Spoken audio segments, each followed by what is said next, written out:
Françaises, Français, vous avez eu ce jour à voter pour les élections européennes, en métropole, dans nos outre-mer, comme à l'étranger.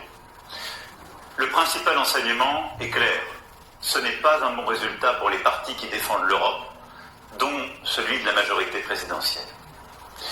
Les partis d'extrême droite, qui ces dernières années se sont opposés à tant d'avancées permises par notre Europe, qu'il s'agisse de la relance économique, de la protection commune de nos frontières, du soutien à nos agriculteurs, du soutien à l'Ukraine, ces partis progressent partout sur le continent.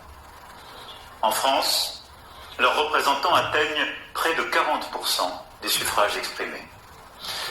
Pour moi qui ai toujours considéré qu'une Europe unie, forte, indépendante et bonne pour la France, c'est une situation à laquelle je ne peux me résoudre. La montée des nationalistes, des démagogues, est un danger pour notre nation, mais aussi pour notre Europe, pour la place de la France en Europe et dans le monde. Et je le dis alors même que nous venons de célébrer avec le monde entier le débarquement en Normandie, et alors même que dans quelques semaines, nous aurons à accueillir le monde pour les Jeux Olympiques et Paralympiques. Oui, l'extrême droite est à la fois l'appauvrissement des Français et le déclassement de notre pays. Je ne saurais donc, à l'issue de cette journée, faire comme si de rien n'était. À cette situation s'ajoute une fièvre qui s'est emparée ces dernières années du débat public et parlementaire dans notre pays.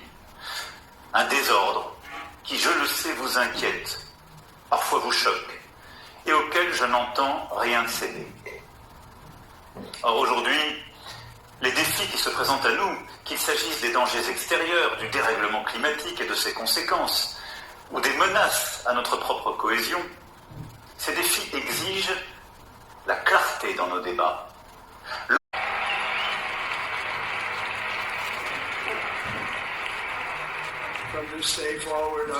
À partir de maintenant, notre pays va connaître la prospérité, va regagner en respect dans le monde. Nous serons enviés par toutes les nations et nous ne nous permettrons pas d'être exploités. Chaque jour sous le gouvernement Trump, je ferai en sorte que l'Amérique soit devant.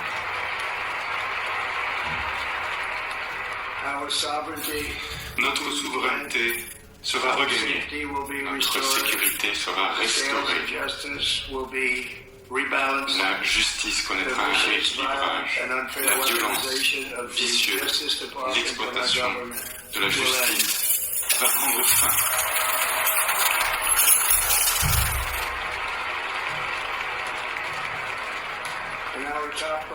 Et notre première priorité sera de créer une nation qui est fière, prospère et libre.